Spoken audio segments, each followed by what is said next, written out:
Aaron Burr, the third vice president in U.S. history, killed Alexander Hamilton, a fellow politician, in an illegal duel while in office. Aaron Burr Jr. was born on February 6, 1756, in Newark, New Jersey, the second child of Aaron and Esther Burr. The families of Aaron's parents escaped religious persecution in Europe, so they found comfort in faith, specifically Puritan Calvinism. Aaron Burr Sr. died a year after the birth of Aaron Jr. The surviving Aaron had a sister, Sally, who was 2 years older. The young Aaron and Sally were initially tutored by a bright young Princeton graduate named Tapping Reeve. After 2 years at Elizabethtown Academy, Burr applied to Princeton at the age of 11. He was rejected after an interview, but reapplied 2 years later. After completing his degree at Princeton, he turned into a slacker, and his sexual dalliances did not sit well with his religious family. After a brief stint in ministry, Burr opted for law. Meanwhile, a young man named Alexander Hamilton had arrived in the colonies and taken up studies at King's College, which would later become Columbia University. He shared his room with Robert Troup, an acquaintance of Burr's, one of a growing number of connections between the two men. While Burr drifted from the ministry into law and from the arms of one young woman to another, America was drifting inexorably toward war. In the 1770s, Aaron digressed from law and enlisted to fight in the American Revolutionary War. After some heroics, Burr fell out with Washington. Hamilton managed what Burr could not, working as a trusted member of Washington's military staff, fueling Burr's jealousy. Soon after that, Burr found a post as an aide to General Israel Putnam. He found success in the role. In April 1779, he offered Washington his resignation. As the war raged on, Burr married his first wife, Theodosia. Having set aside his legal training to go to war, Burr had to start again. Usually a would-be lawyer had to commit 3 years to professional training. Burr talked the authorities down to a year and a half. His arguments helped many other lawyers and would-be lawyers as they returned from the war, allowing them to return to the bar without that 3-year delay. In 1781, the British garrison at Yorktown fell to the Americans. It was the nail in the coffin of Britain's attempt to hold down its American empire. Though it would take 2 more years to acknowledge defeat and negotiate peace, the war's outcome had been decided. Burr was one of several ambitious young lawyers, including Alexander Hamilton, that moved to the city after the war, seeing the opportunity to make names for themselves as the city rebuilt. As Burr began his career as a lawyer, the colonies were moving toward peace and a new political dawn. Aaron Burr's ambitions had never been political, despite his family's prominent position in the newly independent colonies. His obsession was not with making the world a better place, but with providing a better place within it for his family. The restrictive nature of politics in the early United States led others to drag him into politics. As a representative from New York to the state assembly, he garnered prestige that he thought would benefit his legal career. His first term was lackluster, but he engaged with the spirit of the job in his second. Nevertheless, his political exploits ended in April 1787 with his second term. In 1789, George Clinton needed the support of Federalists, so he turned to Burr as a political moderate, a known Federalist without the vehement approach of Hamilton and his allies. He made Burr the New York State Attorney General. This position gave Burr 2 crucial jobs: working out how the state's laws connected to the new Constitution and overseeing the sale of large areas of upstate land. In the spring of 1791, Clinton needed a candidate to run against Philip Schuyler for a New York seat in the United States Senate. Once again, he believed that Burr was the man for the job. Burr accepted the nomination and won his seat by 32 votes to 27. By accepting Clinton's offer of the position of Attorney General, Burr had climbed into bed with the leading political opponent of Alexander Hamilton, leader of the New York Federalists. Burr became an active opponent of the Hamilton faction, the figurehead of a campaign whose sole purpose was to unseat one of their leaders. This campaign further drove Burr and Hamilton apart. Defeat in the election left Hamilton feeling that he had failed the Federalists and his family. Hamilton's view of Burr now burned with an anger that would never subside. Meanwhile, others saw in Burr a tool to bring down Hamilton, one of the most ambitious and contentious figures in government. Burr had little interest in governance, but he had a gift for politics. He was good at recognizing where power lay and seeing how to influence the voters and his fellow politicians. After a run for the vice presidency that amounted to nothing, Burr returned to the New York State Assembly.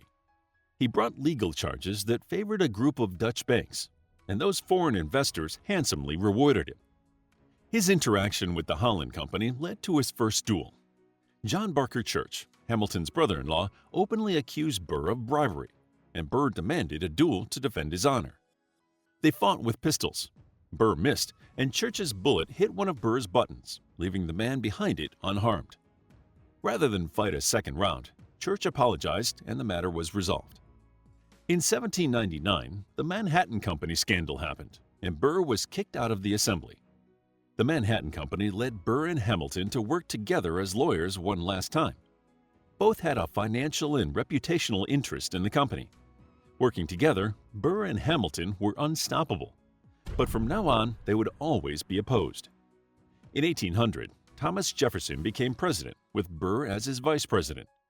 Burr had schemed to steal the president's seat from under Jefferson's nose and failed. And their disagreements did not end there. Since he was a lame duck vice president, he decided to run for governor of New York. He lost by a considerable margin and blamed Hamilton for his defeat. In April 1804, Dr. Charles D. Cooper wrote to a friend about a dinner he had attended. He had heard Hamilton speak harshly against Burr, labeling him dangerous and untrustworthy. On June 18th, word of this reached Burr. He was still stinging from his loss and outraged at Hamilton's long history of verbal attacks against him. He wrote to Hamilton demanding an explanation, a letter whose tone made his intention to start an affair of honor clear. Hamilton's response to Burr relied on pedantry rather than a reconciliatory tone, claiming that he could not give a specific answer to general statements. In a few days, it became clear to the intermediaries carrying letters between them that neither man would back down. On June 27th, despite the peacemaking efforts of their intermediaries, Burr made a formal challenge to a duel. The duel was set for July 11th.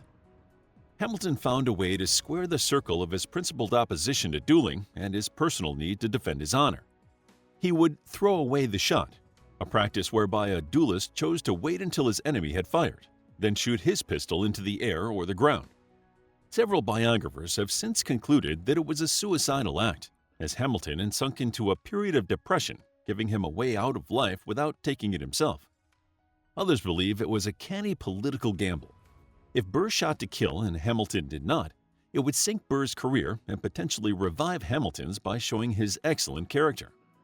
Burr had no such qualms. His blood was up, and action gave him a way to find satisfaction, to rid himself of the blight that Hamilton had become upon his life. Burr and Hamilton met at dawn on Wednesday, July 11th, across the river from New York in Weehawken, New Jersey. In the early morning light, both fired. There were several seconds between the shots, but the two men's seconds gave different accounts of who fired first. Hamilton's bullet hit a tree 4 feet away from Burr. Burr's hit Hamilton in the abdomen above his right hip. As Burr's second hurried him away, Dr. Hosack, Hamilton's surgeon, rushed from the boat where he had been waiting in case of such an eventuality. Hamilton immediately believed the wound was fatal, but his companions rushed him to their boat and across the river to New York. Alexander Hamilton died at 2 the following afternoon, July 12, 1804. Hamilton had been a war hero, a shaper of the Constitution, and a leading minister in America's first government. Word of his death spread like wildfire through the country. Even as Hamilton was laid to rest at a state funeral 2 days later, half of America knew that Aaron Burr had murdered him. As with his past misdeeds, Burr did not expect people to find anything wrong with what he had done.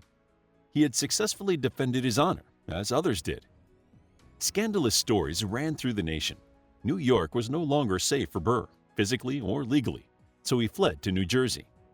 After staying for a few days, he went to Philadelphia. News of Hamilton's death had reached Philadelphia by the time Burr did. There, he found people gaping in wonder to see him walking free while publicly labeled a murderer. The news from New York over the following days was not good. His friends had been forced to testify about the duel or face jail. A grand jury had concluded that Burr had murdered Hamilton and that their seconds in the duel were accessories before the fact. It was a declaration that stunned America. The vice president stood accused of a capital crime and was now a wanted man. After his stint as vice president, Burr could turn his entire focus onto the plot to form a new nation.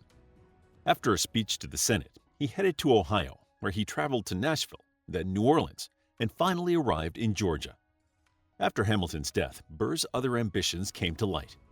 The Gazette of the United States ran a story depicting Burr as a revolutionary who planned to seize the western lands and then use them to fund a war against Mexico with British assistance. It was a wild story that hit close to the mark, either by chance or via a source. Burr was more interested in the potential of a war with Spain over its lands bordering the United States. His outlandish plans crumbled one after the other, but by 1806, hopes for the conspiracy revived. However, word had reached Jefferson, who ordered Burr's arrest for high treason. Jefferson was determined to see Burr hang. He had the former vice president charged with treason, a capital offense and the only crime defined in the Constitution. He wrote detailed directions to the lawyers preparing the case. The trial heard evidence from witness after witness, but while the witnesses could talk at length about their actions and Burr's tangled schemes, none could prove that he had acted against the United States. The jury had no choice. Burr was found not guilty. His life may have been spared, but his reputation was in shambles. He headed to Europe to fund his dream of an empire. After failing to amass interest in Europe, he returned to the United States in 1812. He arrived in Boston in disguise, under the name of Adolphus Arnault. Shortly after that, he moved to New York, where he continued to live incognito. He returned to his work as a lawyer and his hobby of womanizing. In 1833, at the age of 77, he married Eliza Jumel. The marriage fell apart after 4 months, and Eliza divorced him for adultery and plundering her assets. During the 1830s, Burr suffered a series of strokes that left him debilitated. He died alone in a Staten Island hotel on September 14, 1836. He was buried at Princeton, next to monuments set up by his father and grandfather. Had he better understood himself and those around him, Aaron Burr could have become one of the greats renowned for shaping America. Instead, he is remembered as a figure of scandal and corruption who killed one of America's best and brightest. Though Burr would claim otherwise, he had only himself to blame. How would you like to get a deeper understanding of history, impress your friends, and predict the future more accurately based on past events? If this sounds like something you might be into, then check out the brand new Captivating History Book Club by clicking the first link in the description. To learn more about Aaron Burr, check out our book, Aaron Burr, A Captivating Guide to the Life of Aaron Burr and the Most Famous Duel in American History. It's available as an ebook, paperback, and audiobook. If you enjoyed the video, please hit the like button and subscribe for more videos like this.